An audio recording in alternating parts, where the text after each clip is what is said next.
don't they? It's a way of getting their head to meetings.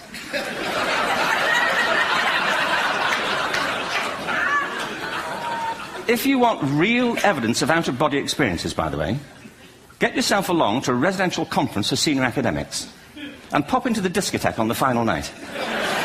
And there you will see it. Grown men and women writhing uncontrollably off the beat. Waiting to end so they can go home and write a paper about it. Now,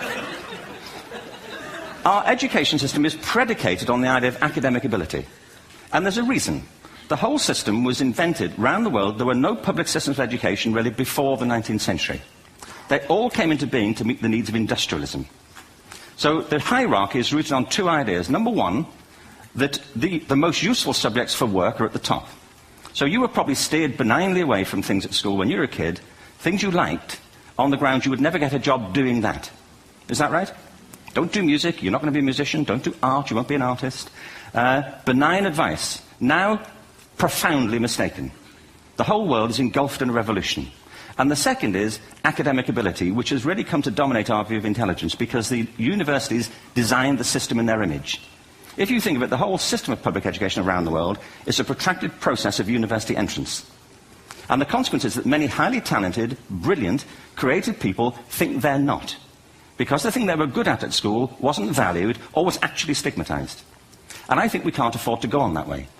In the next 30 years, according to UNESCO, more people worldwide will be graduating through education than since the beginning of history. More people. And it's the combination of all the things we've talked about, technology and its transformational effect on work, and demography and the huge explosion in population. Suddenly, degrees aren't worth anything. Isn't that true? When I was a student, if you had a degree, you had a job. If you didn't have a job, it's because you didn't want one. And I didn't want one, frankly, so... but now, kids with degrees are often heading home to carry on playing video games. Because you need an MA, where the previous job required a BA, and now you need a PhD for the other. It's a process of academic inflation, and it indicates the whole structure of education is shifting beneath our feet. We need to radically rethink our view of intelligence. We know three things about intelligence. One, it's diverse. We think about the world in all the ways that we experience it. We think visually, we think in sound, we think kinesthetically, we think in abstract terms, we think in movement. Secondly, intelligence is dynamic. If you look at the interactions of a human brain, as we heard yesterday from a number of presentations, intelligence is wonderfully interactive. The brain isn't divided into compartments. In fact, creativity, which I define as the process of having original ideas that have value, more often than not, comes about through the interaction of different disciplinary ways of seeing things. The brain is intentionally... By the way, there's a shaft of nerves that joins the two halves of the brain called the corpus callosum. It's thicker in women. Following on from Helen yesterday, I think this is probably why women are better at multitasking. Because you are. Aren't you? There's a raft of research, but I know it from my personal life. If my wife is cooking a meal at home, which is not often, thankfully, but, you know, if she's doing... No, she's good at some things. But if she's cooking, you know, she's dealing with people on the phone, she's talking to the kids, she's painting the ceiling, you know, she's doing open-heart surgery over here. If I'm cooking, the door is shut, the kids are out, the phone's on the hook. If she comes in, I get annoyed.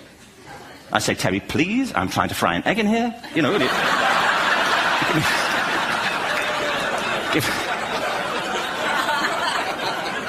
give me a break. Actually, there was, do you know that old philosophical thing? If a tree falls in a forest and nobody hears it, did it happen? Remember that old chestnut? I saw a great T-shirt, really, recently, which said, if a man speaks his mind in a forest and no woman hears him, is he still wrong?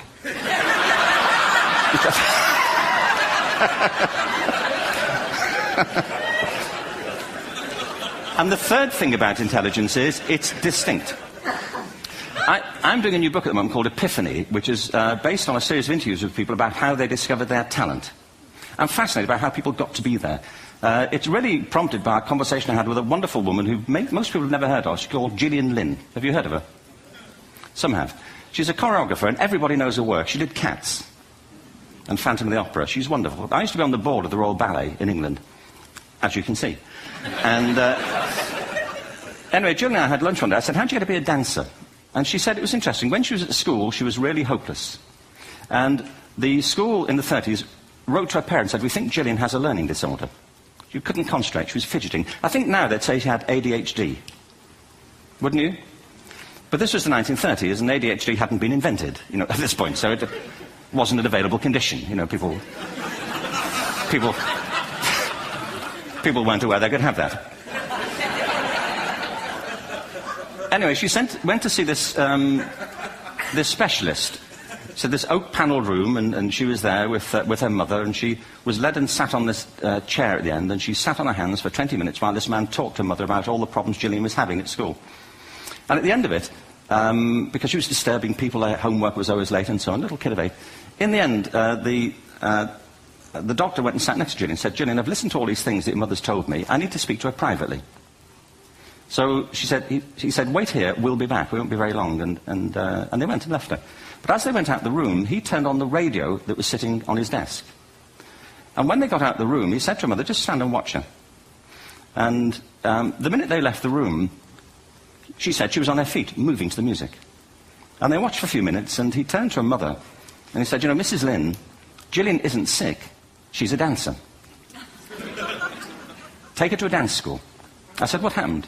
He said, she did.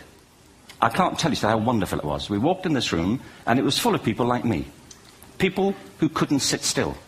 People who had to move to think. Who had to move to think.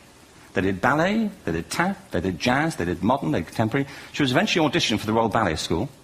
She became a soloist. She had a wonderful career at the Royal Ballet. She eventually graduated from the Royal Ballet School, found her own company, the Gillian Dance Company, met Andrew Lloyd Webber. She's been responsible for some of the most successful musical theatre productions in history. She's given pleasure to millions, and she's a multi-millionaire. Somebody else might have put her on medication and told her to calm down. Now, I think...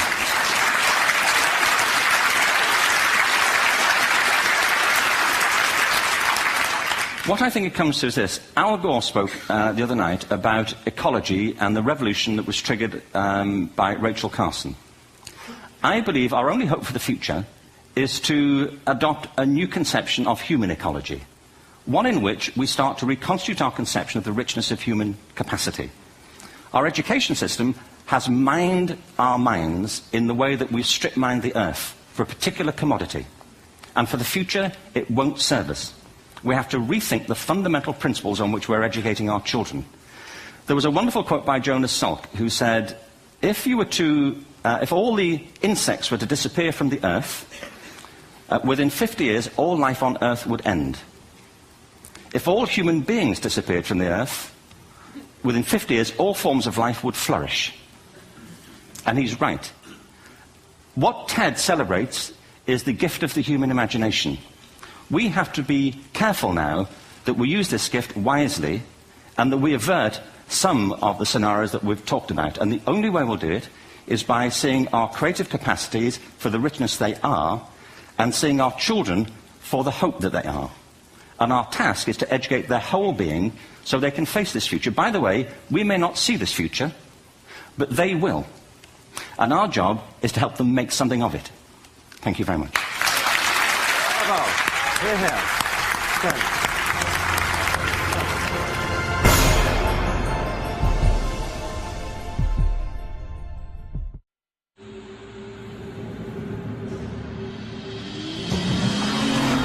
It's a sports car, yet a sedan. Powerful, yet fuel efficient.